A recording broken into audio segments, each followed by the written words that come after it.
from 1A Auto, and today I have 2015 F350 in the shop. It's got a 6.2 liter gas engine, and I'm going to show you where the transmission dipstick is. It's on the passenger side of the engine compartment, and it's clearly marked transmission fluid. I'm going to pull it out there, and you can actually read it says use Mercon LV fluid only. I'm going to pull that out of there.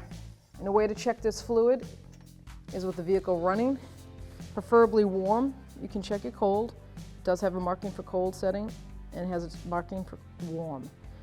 In this X is where you want it to be with the car in park idling at a warm temperature, not cold.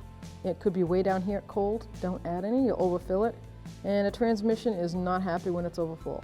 Install it, bring it all the way down, make sure it goes down to the bottom, pull it right back out.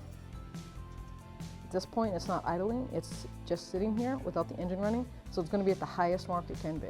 Once the pumps are running, that fluid will go down and we'll check the proper level.